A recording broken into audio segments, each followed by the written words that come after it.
Hey everyone, welcome back to Pretending with Dice. As always, I'm your host AJ, and I'm joined again for this intro by your games master for the Shadowrun episodes, Eden. How's it going, dude? Hello. I'm pretty good. How's about yourself? Yeah, not too bad.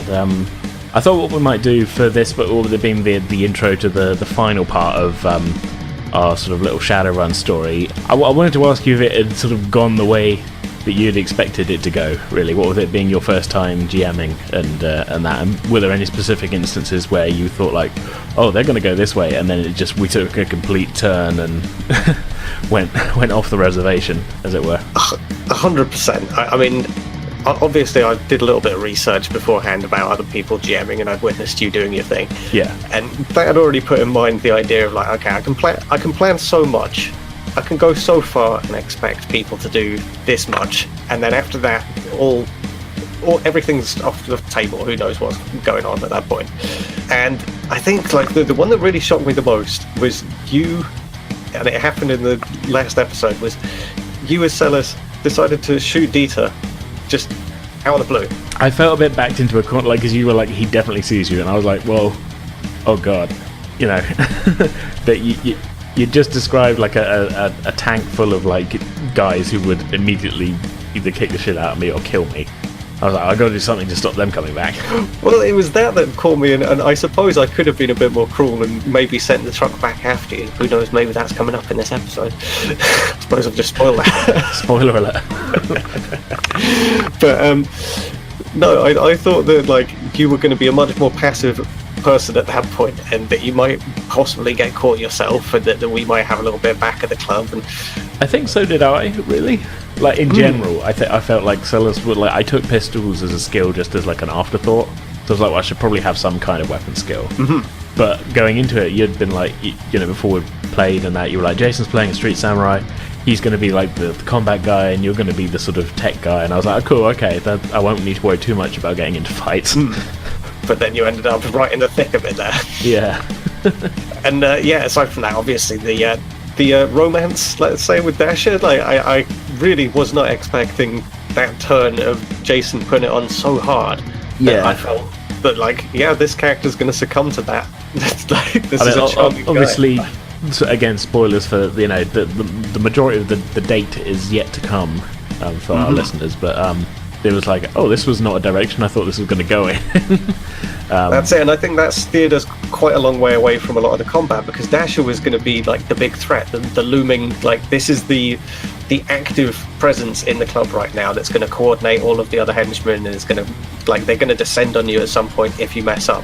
But immediately, like, she kind of got pushed to the side a little bit and completely waylaid. Like, right from that first meeting as well, really, because, like, the first thing, like, cause you described her, and I was like, as you were describing her, I was like, I was kind of, not in a metagamey way, but kind of clocking as like, well, this is a potential boss fight sort of thing.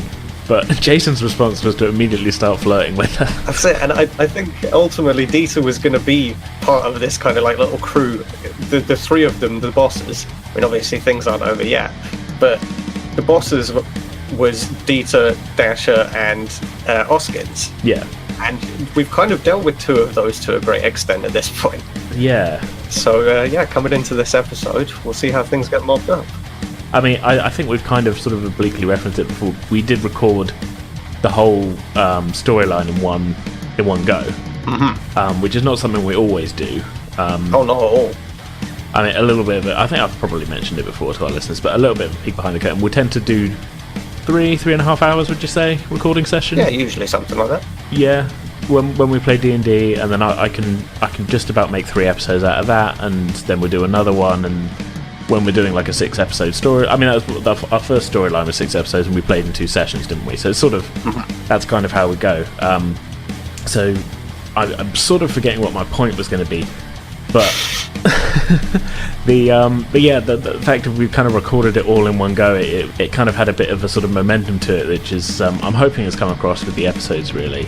But really kind of, I don't know whether this has been lost in the whole sort of splitting it into 4 thing, but really the kind of, at that point that we're at the start of this episode, it very much was like, okay, things are moving now. That's it, the foot had been put down. Yeah, Selas is doing his infiltration and it's all going wrong, and Giles is out on his date, and obviously we haven't heard that part yet, but yeah, It was there was a very good momentum in the room, I felt, and I hope that comes across in the recording and that. It was a lot of fun GMing that little moment of.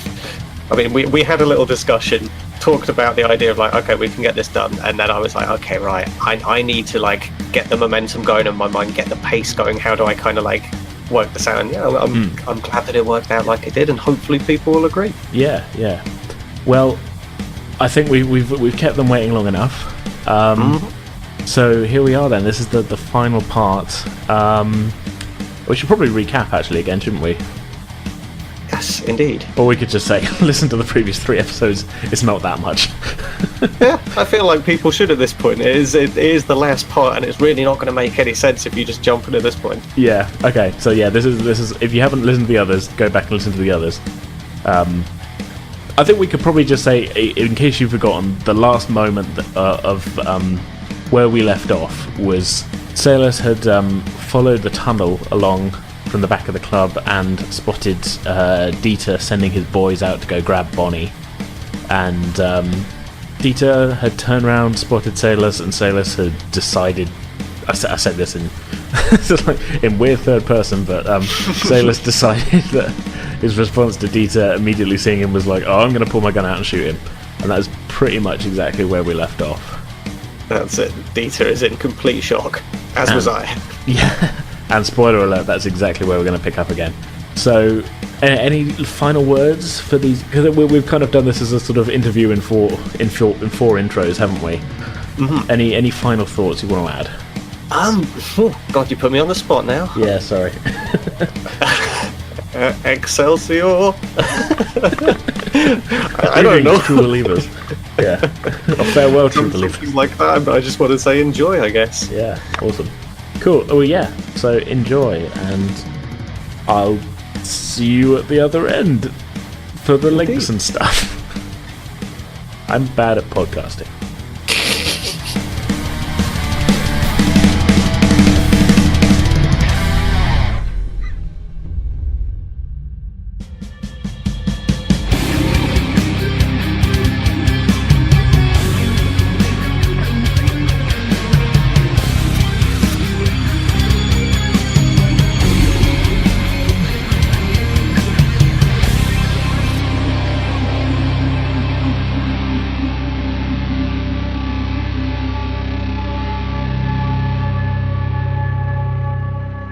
I pull out my pistol and just shoot him. Okay. The van's just left the depot. Where were you aiming at, given this is a quick... Did he turn? Dieter was turned towards... He was sort of half-turned, like over his shoulder, turned towards centre the mass, fence. kind of like the biggest, they're just central. Okay, right. Given Dieter is not paying attention to what you're doing... I'm going to say that his armor class is the only thing we're going to be rolling against. Okay. So his armor is 7. What's the strength of your weapon? Is that damage or is that accuracy? Or... We'll go for... Well, we'll roll for accuracy first, which I think... Well, got accuracy 8. Serves, it's your agility plus your relevant skill, so... Well, I've got agility plus relevant skill gives me 5. Okay, so we'll roll for hits first. So if you want to roll 5 dice, and if you get enough hits, then we'll move on to the next bit. That is 2 hits. 2 hits. Yep, that's a hit. Let's say you were aiming for centre mass. His armor class is 7. So okay, Dieter only got 1 saving throw, so you hit him. Okay. So, spinning around from the ground, even you see in your panic, you see. In my head, I was like, around. I tripped and like I was on the ground, kind of like, oh shit, and then like he's turned, he's going, boys, and I've just gone, ah shit. Reach for the back pocket, quickly turn towards, point at the centre of mass. Yeah. You shoot him square in the gut. I'm almost still in a crouch kind of thing, and I just pull it out from behind me. You shoot him square in the gut. Dieter immediately screams, "Scheiße!" Spins back towards you, and a huge red stain starts to spread across his stomach. Yeah. His waistcoat, he's very well turned down, very, very well dressed considering how run down the area is. And the blood is spreading fast, and he's looking down, immediately grips it, falls to the ground on his ass. Who the hell are you, swine? I'm here to collect on the debt. Collect on the... I don't owe anybody any money. What are you talking about? Look, it's a one-liner. It doesn't have to make sense. What the hell?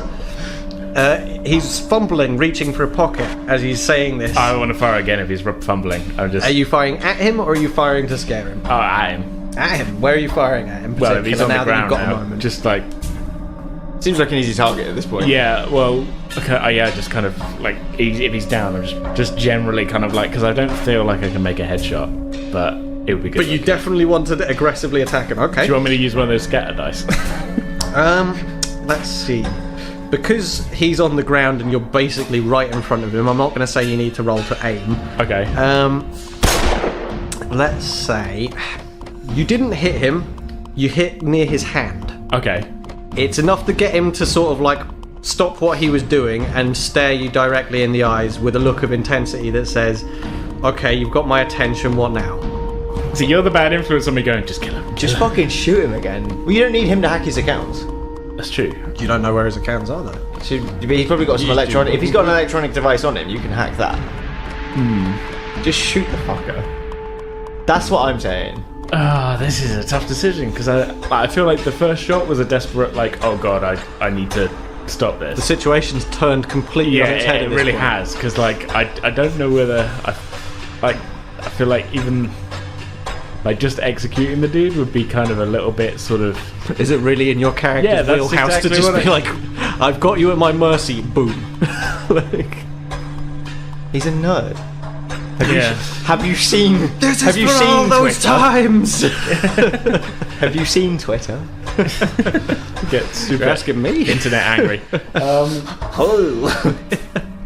kind of I want to reach inside his pocket and pull out whatever it was he was fumbling for. So you lean down and you grab towards his pocket. You pull out a communication device. It's an equivalent to a smartphone, and you can see that he's managed to type in the first few words of a message that reads, "Dascha, get your," and that's all it says. Okay, has he sent it yet? It's not been sent. You stopped him before he could do it. Okay. So I cancel the message and pocket his phone. Okay. He sees you doing this. What the hell do you think you're doing with my phone, you petty thief? What is this? I just don't want you calling for any backup. Ha! And he stares at you still, like he's really not kind of gonna give you anything without you like pushing the issue. Okay, so here's what's going to happen. You're going to forget Bonnie's debt. Bonnie? This is about that stupid bitch. The boys are getting her now. You got his phone. I do have his phone. I said, well, here's what I'm going to do then. I'm going to call off Bonnie's debt, and you're going to go on a mysterious vacation. Was? Was ist das? I'm really like, I don't know what to do here. I'm really enjoying nerdy dude trying to be intimidating. Like, just being like, feel like quite polite about it. He's trying one thing and then immediately going like, no, well, let's do this instead. I love it. So I go, well, you're quite right. And I bring up the phone again. I kind of scroll through. Can I scroll through his messages? It was open when you got it. So is there one that like is obviously to like some henchmen being the like, boys. I've got a job for you tonight. There is indeed a thing marked the boys. Okay. Because this guy Dieter doesn't care that much about the henchmen he hires. They're just sort of It's like, if you're on that crew, you're one of the boys. The end. Okay. One of his boys. I want to type out just change of plan, boys. She just called, came up with the money. I'm giving you the night off. Go to Dorchester and have some fun. Good call. Because they were going to turn straight around and come back to that car park if you hadn't told them to. Okay, so you've sent that message. Yeah. A moment or two later, you get a message back from the boys saying, "Oh, cheers, boss. I always got a feeling she would come through. I didn't really want to bring her down here. So I'll see you tomorrow." And that's I feel like he wouldn't be one to then send a follow-up text to that. This is they need to confirm at least. This is like sorry, you wouldn't. Yeah, no, right. the boss wouldn't be like, yeah, have a good time, boys. Cool. Be like, so you're just gonna leave fun. it there then. I'll give them the thumbs up. Cool. Off you to say. Thumbs up emote. And it's animated, and it's like a double thumbs up where the two thumbs pop up. Like, Do they go ta-da? yeah, it's like a full on like. These are like next level emojis, future emojis. You can't even understand how futuristic these fucking emojis It's at least the are. second time. I'm doing it intentionally now. I couldn't tell you. Actually, you just said future smartphones. There's at least a third as well. Yeah. So okay, yeah. Cool. So, able to take a moment of relief, like knowing that you're not about to be dumped on. Dieter is kind of staring at you and clutching at his stomach and starting to breathe quite heavily as he realises that he cares more about his health now than the suit that he was initially kind of fawning over a little bit. And he's, as I say, what are you going to do with me now? You know what? That's quite a good question. I pull out my phone and I call Giles. Okay, right. Well, at this moment, then we're going to have to cut back. Well, so, having left Selas to get the bolt cutters, you've headed on down the road by yourself, and as you've approached the giant sin, you can see the imposing figure of Dascha wearing a floral dress, very short cut. But it's quite summery. It's sort of midsummer the time is right now because the sun's only coming down like 7 o'clock-ish, 8 o'clock-ish. So it's quite warm, it's pleasant, and she's got the biggest grin on her face as you approach. She's put on all kinds of makeup and she's got a choker on that's covering up the scar across her throat. Classy. She's really trying quite hard. Aww. So, how do you want to approach? Oh my god, darling, you look stunning. She blushes very, very obviously this time and isn't running away now. She understands the game we're playing, and she sort of looks down and does the OU hand movement and tries to look dainty, but is most of the size of the doorway she stood in front of. So it's kind of hard for that to happen. I'm going to hold my hand out. And then go, come on then, love. You tell me when it's good to go around here. She gives you a broad smile, takes you by the hand. Her hand is literally twice the size of yours and completely encases it. Her grip is incredibly tight, but it's that kind of like she's just enclosed your hand in a way where she's clutching it. She's not squeezing it. She's just letting you know, like, I've got you. Like, hand in hand, then she starts to lead you down the road, back down the high street. And as you're walking along, she's kind of looking over at you, giving you goo goo doll eyes. This is genuinely adorable. Yeah. Like, I'm sold. I'm in. And it seems that she's leading you towards a hunting shop that's just down the road. That's open quite late. It's got a sign out front saying 24 hours. And as you approach the front, you can see that the window is full of like knives, weaponry, all kinds of implements that would be quite useful for the job at hand or running in the shadows generally. But all of this is like heavily licensed gear, and this, as I say, hunting shop, not weapon shop, hunting shop. And she stops outside the window and kind of leans in close to Giles and sort of nudges him a little bit and points at a very, very, very small knife that's got a flower pattern on its blade, and she kind of looks and gives you the eyes again and nods towards it. How much is it? This blade is 100. You like the look at that one then, darling?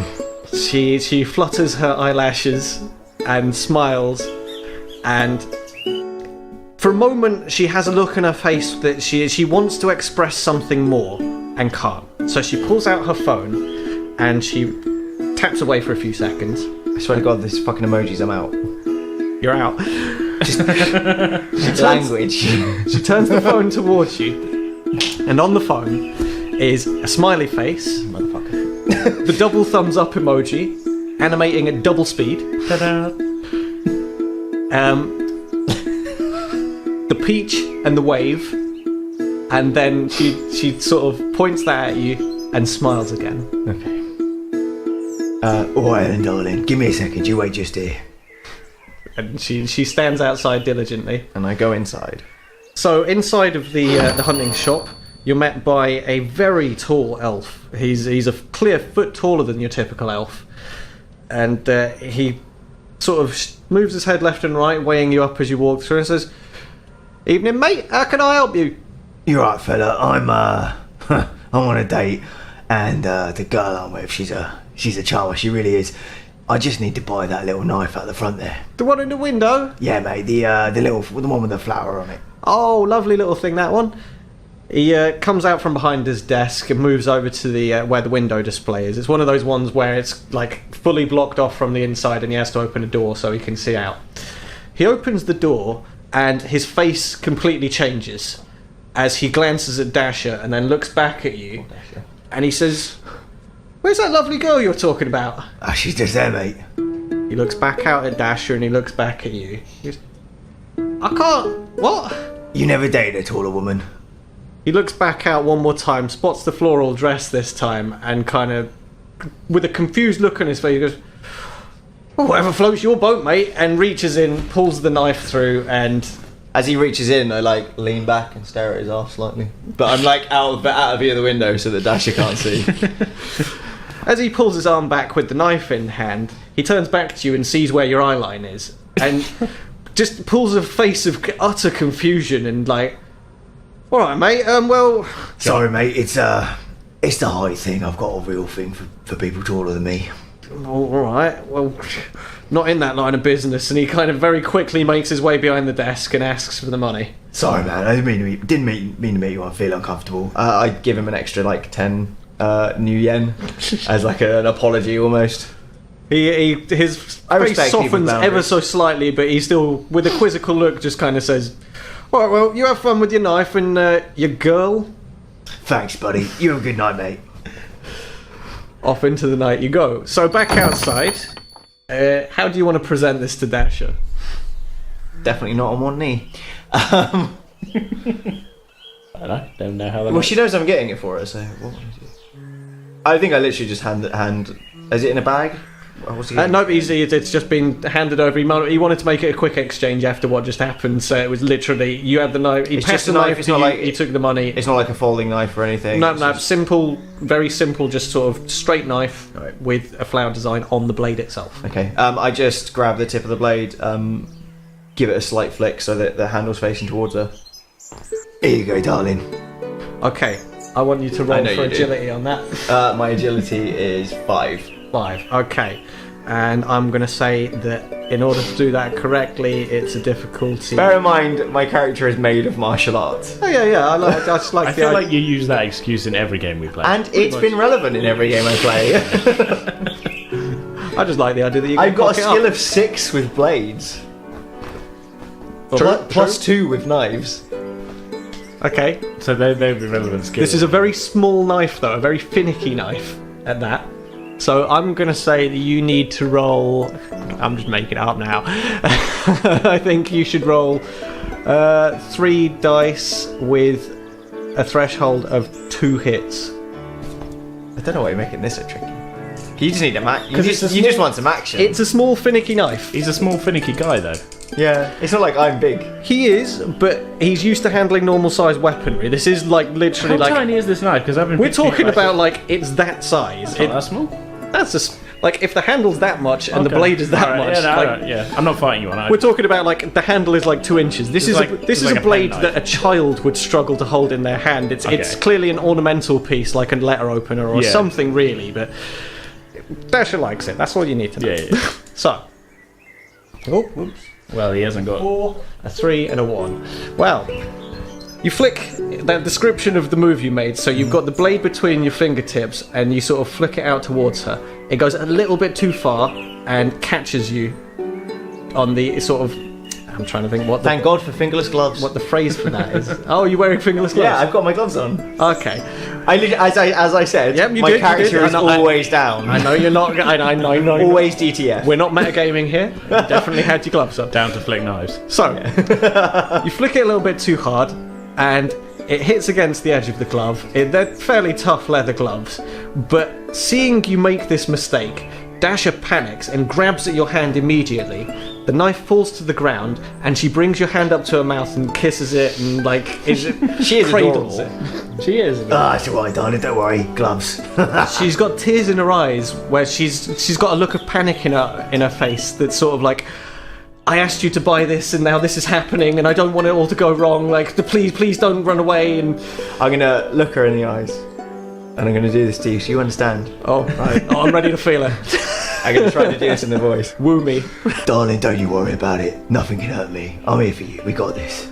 She pulls your hand away from her mouth and kind of looks longingly at you. Those words have absolutely melted her heart some more, and she just wraps both arms straight around you. This is a 7 foot tall, leaning into a 5 foot. What was it? 5 foot? 5'4". 5'4", leaning down 2 feet to be able to wrap both arms fully around your body and lift you up wholesale, so that you're kind of like, your arms are over her shoulders, and you're kind of she's holding you like this and staring you in the eyes. What are you gonna do? I'll lean in, She leans in as well. and I kiss her. They're gonna have a lovely kiss. The crowd goes wild.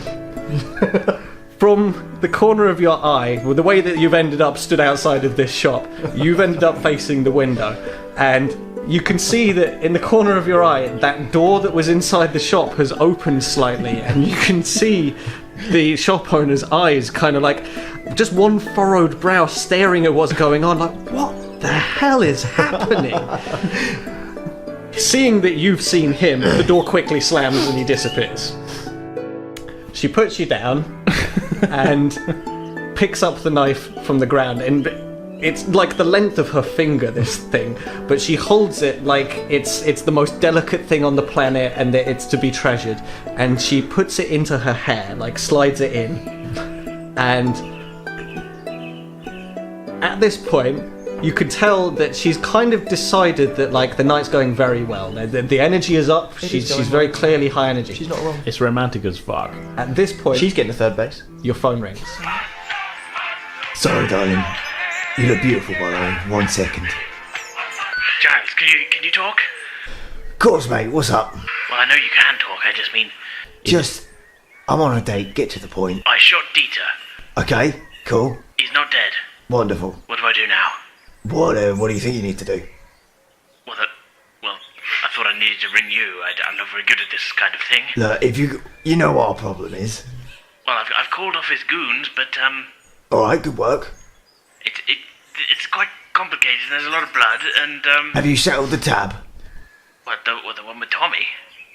Have you settled the tab that we came here to settle? Oh, well, no, I called the goons off. Alright, so make sure you settle the tab before you leave. Tip them nicely as well, they've been good to us. Make sure you finish him off. Make sure you leave everything nice. I feel like you're talking in a lot of kind of Cockney hard manisms, and I'm not quite understanding your meaning. That's like when you say, why don't you go in there and ice him? Now, you might be talking about killing someone. It's been great talking to you, buddy. I've really got to get on with this date. You have a good night, remember. Make sure you clean up everything nice. They've been real good to us. It'd be a real shame to leave a mess. But wait, I don't... See you later, buddy. I was not expecting that. Sorry, 1 second. I just need to... He sounded confused. And I'm just literally going to text you just saying, kill Dieter, clean it up, wipe the debt, for fuck's sake. Okay. Just like nice and clear. Yeah. And then I feel like you never understand me. And then I'm just going to I'm going to put my phone on silent and put it in my pocket. Jesus Christ. I can't be doing with that. I'm on a date. I feel like I need a bigger cut of our pay from this. I am wooing. Okay. Okay. All right. I put my. I get the text now. Oh well. Okay. I start dragging Dieter into the tunnel, just in case the boys come back or anything. Even though I've sent them to Dorchester. So you're not a physically imposing man, but thankfully Dieter is quite a slender. I was elf as picturing well. him as quite a slender man. I've got body 1, so Yeah, you're still going to struggle with that then. Yeah. Okay, so I'm not the muscle in this operation. The muscle is currently off with his muscle, locking tongue muscles. Dieter, Getting his muscle away. Yeah.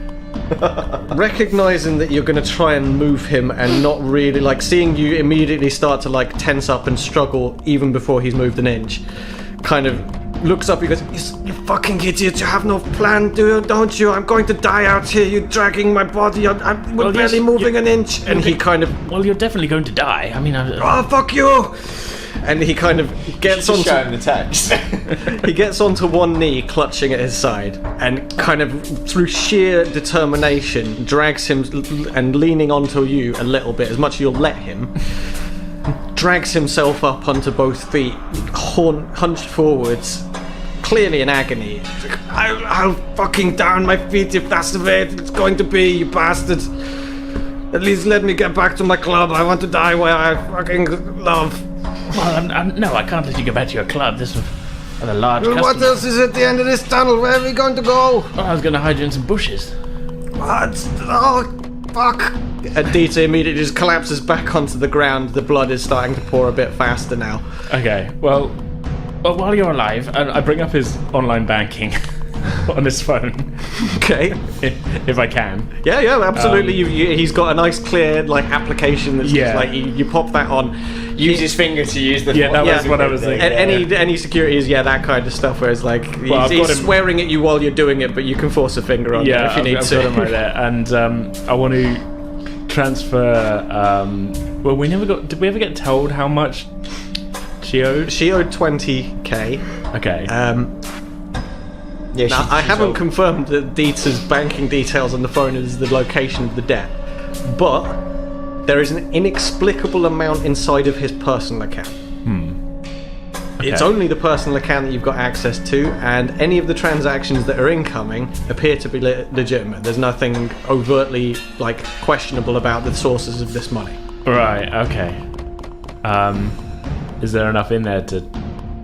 There's, let's say there's 100,000. This is the accrued debts of other people that have the money he's made over time. The club's making money. Okay. He's not really paying anybody to be there, so he's making money hand over fist, really. So, okay, here's what I want to do. Okay. I want to transfer 20,000 to Bonnie. Okay. You've not got the details for that, but I'll say that you can sort of you can put it in an escrow account or something where it's going to get to her when all's said and done. Using that same account then, I put 20,000 in there for Bonnie's debt, and 27,170 for my debt. Okay. And then I shoot him in the head. What the fuck are you doing with my phone? Ah! And sploosh. The ground is awash. His head pops like a melon. There are chunky lumps all over the place, and I want you to take a body test. Okay. To see if your constitution can deal with seeing what you've just done. 1 dice. And I'm going to say because... Oh, that's a 1. Oh, that's all I need. Okay, you immediately vomit over his corpse. Just okay. All of that elven bread, the soy cap, just block. I wipe my. I look down at the headless body covered in vomit. This wasn't the plan.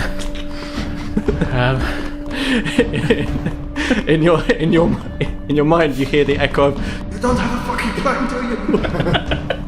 I definitely didn't have a fucking plan. Looking around, I don't want to drag a vomit-covered headless corpse all the way down the 200-meter tunnel. Is there anywhere more convenient that I can stash it in this yard? There unfortunately is not. This was a very bare kind of loading, unloading area, so there's basically just an empty spot of concrete with the boss's defiled body in it now. You're never going to be able to clean it up anyway. You may as well just fucking leave it. You're going to leave a trail wherever it was going. Just double check there's no cameras, and then bolt. Okay. Yeah, I want to check for surveillance. Yeah, unfortunately for you, as you came out of the tunnel where you were looking forwards, the sort of the wall you were leaning against, on the other side of that was a camera. Of course it was. And you just didn't have time to see that. So, you've looked up, clocked it, the camera saw every second of that. And yeah, as you head from that point then, are you going to head down the tunnel back towards the base? Is this just a yard? There's no building. Yep, it's just a loading, unloading area. Yeah, I'm gonna fucking run. Okay. So looked up and seen the camera and go, oh fuck. The heat is on now, so 200 meters down the corridor, and at this point we're going to switch back to Giles. And okay, so Dascha and you are now kind of outside the weapon shop. You've just finished your conversation. Dascha expectantly looks at you as if to say, well, are you done on the phone? Sorry, darling. It's a friend of mine. He's a fucking idiot. She laughs, like a silent laugh, like is what comes out, and she smiles, and she grabs you by the hand now again, and this time you're going back up the road towards the giant sin, and she's picked up the pace quite a lot faster than last time. She's looking very full of energy and raring to go, shall we say. You're almost being swept off your feet by how fast she's going and how distant her stride is by comparison. I do like to be wooed. So, you're going along with this? You're completely fine? Yeah? Yeah. Yep. So you're going to head up the road and you get to the entrance of the giant sin, and there is the barker. He's stood with another one, sort of average-looking guy that's clearly like the replacement for Dascha. They need a little bit more muscle outside the front, so there's these two guys. And he looks at the two of you, clearly smitten and all over each other, and he winces slightly and he goes, "Oh, bloody hell, you're right, Dascha?" And she smiles and nods very, very kind of vehemently at him. He says, "Oh, you going in then?" She smiles and nods again, and then looks at you and sort of expectantly, like, you looking back? What's the reaction? Darling, come on, we can't be spending a day in your own workplace. There's got to be somewhere else to go. She looks at you and frowns slightly, and then pulls the phone out, and there's an image of a bed is what she points back in your face. Oh, sure. And then she points inside the giant sin and nods. All right, lead the way. Big smile on her face. The doorman and the barker are both kind of looking at each other like, fucking hell, maybe we ought to like go inside and check out what's going to happen. This is going to be a spectacle. As they go in the door, I come skidding around the corner. Perfect. You've got blood splatter on you, just enough on your kind of like on your front. And vomit. And vomit. Just as you come round the corner, you see them go into the front of the club. They step through the threshold and you've not seen him. Nailed it. Has he seen me? He's seen you. Okay, that's fine. That's as long as he's seen me, because, you know, Okay. I'm distracting people. As you get through, Rugged. as you walk through the doors to the club, there is a commotion. Behind the bar, Bert has a frantic look about his face. The back office door has slammed open pretty much at the moment you've come through the door, and out through it, Oskins has turned up. What the fucking hell's going on? Dieter's fucking dead! He catches sight of Dascha and yourself coming through the door. Dascha, where the fuck have you been? Dieter's dead! I've just seen him on the camera. Some fucking idiots just shot him. Dascha drops your hand from hers and looks at you and sort of gets a look of sadness in her eyes, like, what's happening? Oskins continues to scream in her direction, "You fucking idiot, you're meant to be here all the fucking time, what the fucking..." I'm going to stand in between her and him. I'd be like, mate, you need to calm the fuck down. Oskins takes one look at you, reaches into his pocket and pulls out a stun gun and points it directly at you. Says, "You better shut the fuck up and let me get on with my business. This place is gonna fucking fall apart if I don't handle this right now." Dascha, noting the fact that you've stood between the two of them and seeing that Hoskins has now pointed this stun gun directly at you, puts a hand on your shoulder and moves you behind her. She steps in front. Hoskins, now he's about half a foot shorter because he's an older troll. He's gotten to that point of life. Even trolls shrink a little bit as they age. He's looking ever so slightly up at her with a furious look in her eyes. "Dascha, is this the decision you want to make?" She stares him down. You can hear heavy "Dascha, don't fucking do it." You got anything to say at this point? Anything you want to do? I'm gonna walk around in front of her and be like, Don't worry, darling, I can deal with this. You shut the fuck up. Dascha makes a small kind of noise, almost like she can't quite believe that a man would fight for her honor quite this much. And Oskins, his brow furrows, and he pulls the trigger. I have non-conductivity 6 on my jacket. Excellent. I didn't even read that. That's perfect. So I stand there and go, "The fuck are you doing?" And I'm just going to punch him in the head.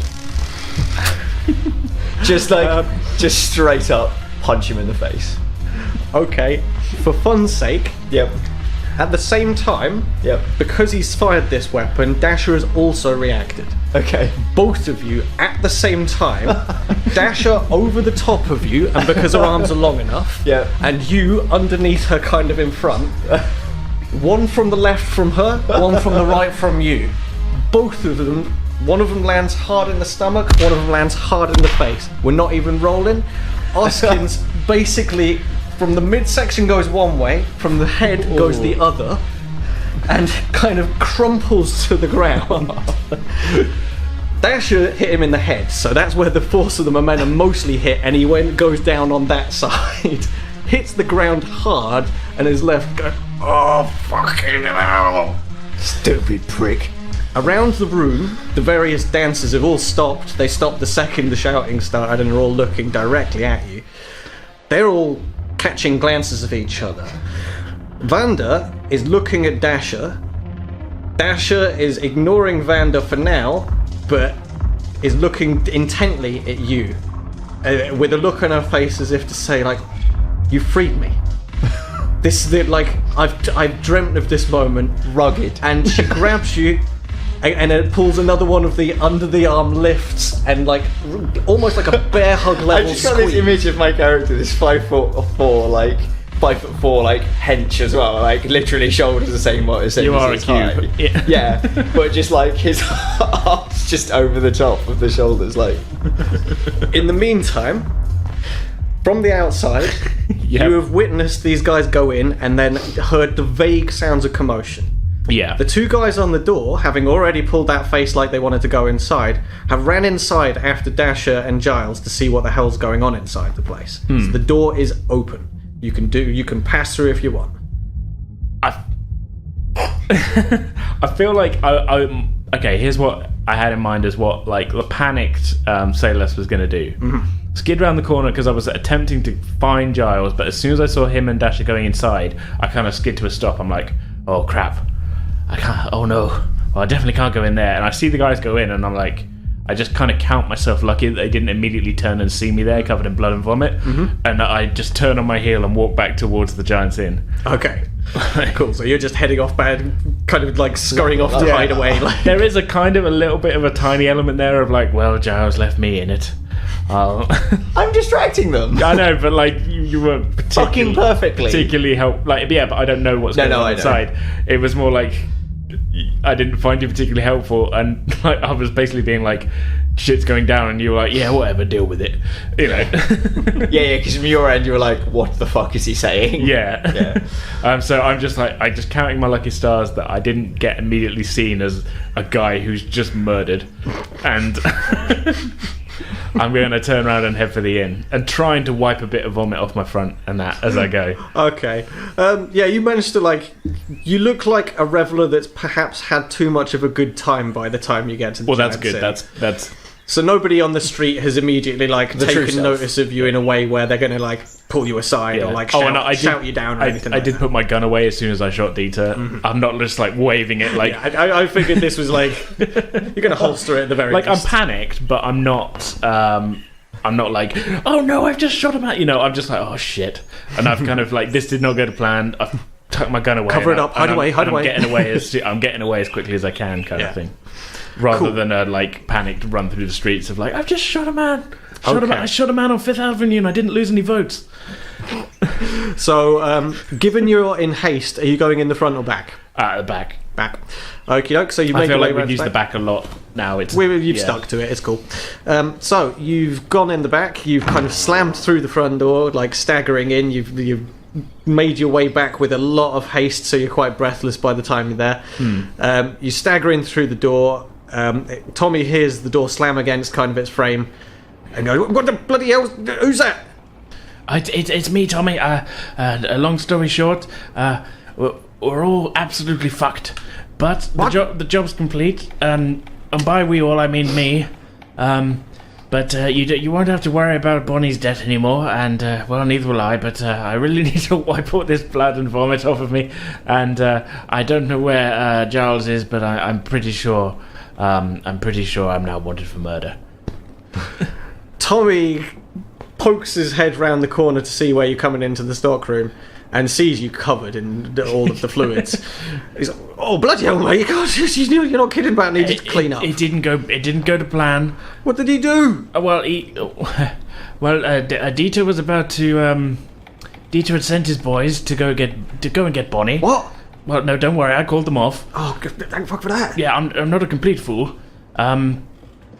Just a little bit of one, and but he sent his boys off, and then he turned round and saw me, and well, I'm rather averse to getting the shit kicked out of me, so I shot him, and then I transferred Bonnie all of the. Well, no, I will as soon as I get into my accounts. I've got enough money for Bonnie to have her debt cleared, and I just shot him in the head. Is what I did. Oh my god, mate! You've just cut off the head of a hydra. Like, there's more where he came from, you know? Yeah, I wasn't exactly thinking clearly. Oh, bloody hell. Tommy kind of puts his head in his hands and sort of shakes for a second, like, bloody hell, it's only going to get worse after that. Well, you're telling me. I was caught on camera doing it. So you've at least got the money, right? Okay, so Bonnie's debt's cleared. Oh, yes, yeah. Did you destroy the records of the debt? Yes. Tommy kind of, like, catches your quick but slightly, like, off-tone answer. Are you sure you destroyed the details? Because that's what matters here, mate. I'm telling you, there's another guy that's coming, and he's gonna read all this. Well, I'm gonna be straight with you. I just didn't. But fucking hell, mate. But Bonnie now has the money. Okay. So she can just pay it off. And there's no way of, like, tracing this or nothing. I'd say no. You're a Decker, right? Okay,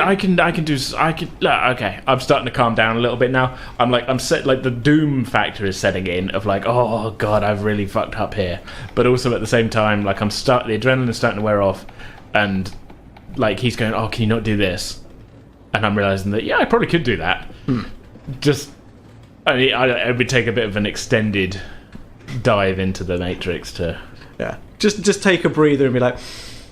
Yes, I can think straight again now. Yes, yeah. No problem. Yeah, like I was severely, much like our first visit to the club, I was severely out of my element there. I was even more out of my element being the one dude having to shoot this guy. But now I'm sort of like, I'm away from the scene, and I'm starting to put together in my head of like, okay, well, no, we can fix this. We can fix this, maybe. Okay. Now, let's take a breather. You seem to be composing yourself. Like I can see the panic's wearing off. You know, it's not all lost, is it? Like you're being a bit alarmist, aren't you? Like it's all buggered. No, I mean, as I say, Bonnie should be fine. Even if they come asking, she can just pay them. Right. Okay. That's problem one then. Right. So Dieter's dead. Where's your partner? Where's it? You said you didn't know where he went. Oh no, I know. You're not working together. What's happening? He was the distraction, and I'm pretty sure he's still in the club. Bloody hell. So we're going to join you back at the club. Hoskins is on the ground. He's not passed out, but he's clearly in agony where, like, he's had his jaw broken, basically. He's probably got some ribs broken. And his ribs have been, like, the impact of your very powerful, like, because you've got a low centre of gravity being your size, and you're a strong man, so that really rocked his midsection. Like, rugged fists. Absolutely. Like, the man's got a barrel stomach, but, like, it moved the barrel, if you know what I mean. Yeah, like, you're not Houdiniing him. That's it. Yeah. So he's laying there. He's like, oh fucking hell! What's this all about anyway? They can't be over fucking Dascha. Is this the mug that's been ruining everyone's fucking lives around here? Dascha, kind of with a tear in her eye, that, like, again, this it's beyond belief that this is actually happening right now to her. She nods, like, solemnly towards you, like, yes, this is the man that makes everybody's lives hell. Piece of shit. I'm literally just going to, like, lean down and just smash the side of his head in, basically. Okay. He gonna die. So, given he's completely prone, again, This is the lowest rolling ever in any role playing we've done so far. We've done 4 rolls. It's Pretty fine. much. That's fine. 1 per episode. So, you give him a full force, like turning away from Dascha. You use the momentum of the turn away to turn down towards him and punch downwards at the side of his head as he's staring up at you. His eye socket crumples, his eye pops out, he screams, "Argh!" and is left in that moment kind of gurgling on the ground. Broken jaw, bleeding, eye on the ground, hanging, just broken completely. Dasha was basically like his second in command, Pretty much. because now, especially now the D is not around. Even she was sort of. But she was still She like, didn't want to be there. Yeah. All right, so fucking planned this Okay. ages ago. I'm so glad it's managed to lead up to this point. Dasher, darling, do you want to run a club?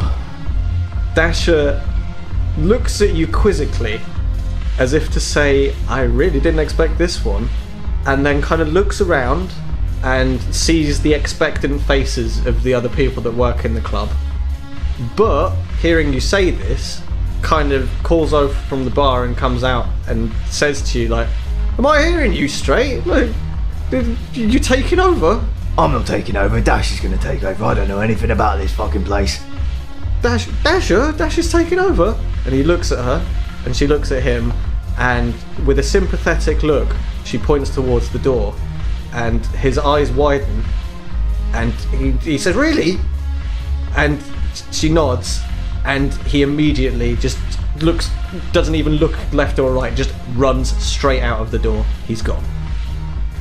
The other people that were dancing in the club, apart from Vanda, all look at each other. The sad girl in the corner is perked up because of what's been going on.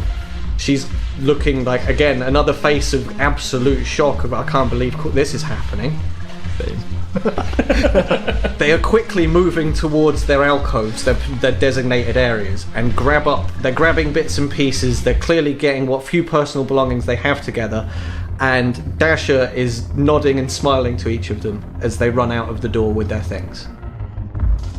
Dasha turns back towards you and then kind of gestures towards the club and nods, saying, this is ours now. Yeah, fuck it. Let's run a club. None of that shit that guy was doing, though. It's fucking horrible. Okay. I guess I'm a bar manager now. Oskin's crumpled body. Well, I feel like this might be a place where we can sort of say, cut, Happily ever time after. skip. I can give Are you you a like. okay? You're This going is, to give the conclusion. yeah. Here's the kind of like Freeze frame. Yeah. what you're gonna do Yeah, afterwards, kind of please thing. do. So you Like do a the little- full. Well, I guess I'm running a bar then. Yeah, I feel like that's a nice place for you to Yeah, sort of leave yeah. off on both ends, where it's like, Yeah. you've got your money, you've got a club inexplicably out of the blue, and in a way, it's almost like the Hydra factor. You're going to be there to deal with it Yeah. with Dasha, so I'm just doing Okay, a little yeah, mental yeah. calculation on sort of like, how can I make this work out? where Right, it's go on gonna be then. like- Go on then. Okay, right. So, in the immediate aftermath of the events in Cern Abbas, the Giant Sin closed as a knocking shop and a general den of iniquity, and the Giant's Inn suddenly found itself flush with the few customers that had been turfed out and the few locals that suddenly found themselves at liberty to finally return to their high street and actually reclaim the village from the sex trade that had ultimately taken over and destroyed the society in the place. Dasha and Giles, having cleared out the club and removed all elements of seediness, released people from their contracts, and made sure that there was no exploitation about to take place, decided to burn the place to the ground, because it was nothing more than a warehouse converted ultimately. Behind the scenes, it was very obvious that this was the case. The front of the boudoirs and what have you, literally plywood walls. Like if you painted. turned on all the upper lights, it's quite clearly That's just it. like there's a bit of frontage around. Yeah, Exactly. You would see right through it. All of the glamour, all the sense of it being a pleasant place to be was absolutely a glamour in the sense that a witch's glamour. very is. much hidden in the dark. That's it. Yeah, Together, they moved into Cern Abbas. Dascha's family had actually grown up there, and it turns out that she'd been looking after parents, and that's the reason why she had been working for this club. And ultimately, given her stature and everything, it was really all she could do. And it was a compromise on her part, and was very happy to have escaped. So as far as I'm concerned, you can live happily ever after, unless there's something else you want to make that character do with her. If there's an idea that you have in mind. I'm fine with that. Sounds good. Selas, by comparison, he has an equally fantastic time with the fact that he's paid off his debts. He's gotten, in fact, far more money than he was even due to be paid by Tommy in the first place. Enough to pay off his debts to the brothers. Mackenzie brothers, yeah. The Mackenzies. Head back home to his sister, and finally reclaim a place with his family. In fact, enough money that he can buy some of the old property if he so wishes, or in fact return to some semblance of that life. Mother, father, I'm moving back into my old room. And so a life as an adult weeb begins. I have a growing collection of robot figurines and and a body pillow. Ah, delightful. Is there any contact between your characters in the immediate? Yeah, there's one bit, but this is like back just after everything's gone down. Yeah. Okay. It's just Selas. Selas, you could at least remember my damn name. I deleted the footage. Oh, well that... I don't mind telling you, that's a weight off my mind, not being wanted for murder. Yeah, don't worry about it. I cleaned up the area as well. It wasn't that hard after everything burned to the ground. I love that. Just the force, like, It wasn't very hard. That's good to hear. Did you get my 50 new yen back from that fucking dick guy? You actually... Oh, yeah, you paid him. No. Oh, well, it doesn't matter. I've got my debts cleared at least. You make sure to hit me up if you're in town. Me and Dascha are always looking for some company. Well, I don't know. I don't know if I'll be back to Sir Navis again. We'll see. We never know. I'd like to add one thing to your room. Sure. And take it out of your hands. yeah. On the wall, framed and mounted, are the school mom's pants. Because you never use them for anything. That's your souvenir of the run. That is, yeah.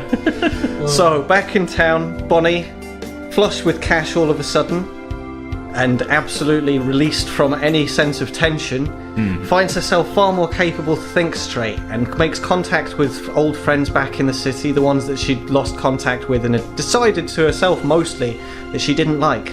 It turns out that her ditching the group had in fact made them take a second thought about what they were doing in Sir Navis, and they had returned home having not engaged with any of the things on offer in the town, and realised that it really was quite amoral to have been exploiting such a small rundown place just for their own pleasure. On that basis, they had been raising money quietly, but having had no contact with Bonnie, they had no idea quite how to help this place.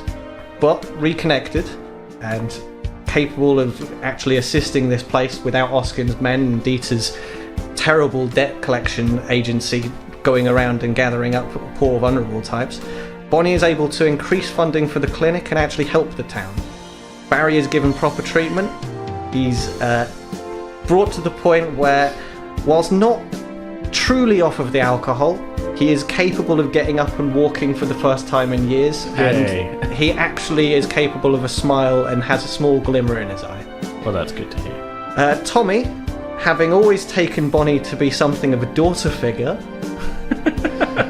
Wow, we really read that wrong. I wasn't going to call you on it, but I felt like the way I was trying to describe it was like she's the apple of his eye kind of tough. thing. I totally read it as like Creepy old man. not even creepy, just kind of like he's a bit smitten. You know, It was more the idea that it was like she really was the only good thing in his life, Yeah. and this was a man like... I didn't go too far into his backstory, but those fingers were taken by Oskins because he tried to stand up for himself once. Yeah. And this event, having finally taken the gamble on bringing bringing somebody to town to try to do something after many years of languishing and really resting on his laurels. He's finally got the energy to actually start running his bar properly, and alongside a lot of other aspects of the town, the removal of these seediest elements kind of revitalizes things, gets people talking to each other, and the sense of community returns. At the peak of this, there is a new king and queen of St. Abbas, Giles and Dascha.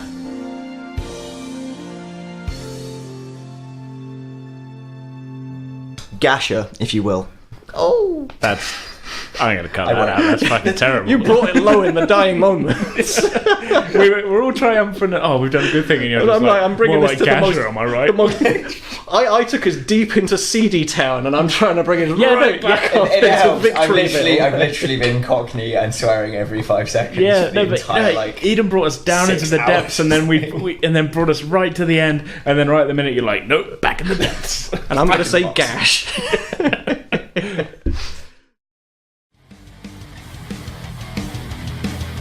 Okay, that's going to do it for this episode and for this storyline. We sincerely hope that you all enjoyed it, and I hope you'll all agree with me that Eden did a really, truly spectacular job GMing his first game. Our next episode, the first part of our brand new Dungeons & Dragons storyline, Rates of Change, will be available, as usual, in 2 weeks' time, on Thursday the 25th of October. In the meantime, you can get in contact with us on Twitter and Facebook, both of which we are at Pretend with Dice. You can also email us at pretendingwithdice@outlook.com. If you're an iTunes user, it'd be really great if you could leave us a rating and review. It all helps us to find new listeners, and we'd love to hear what you all think of the podcast. So, for now, that's our show. I hope you all enjoyed it. We'll see you next time.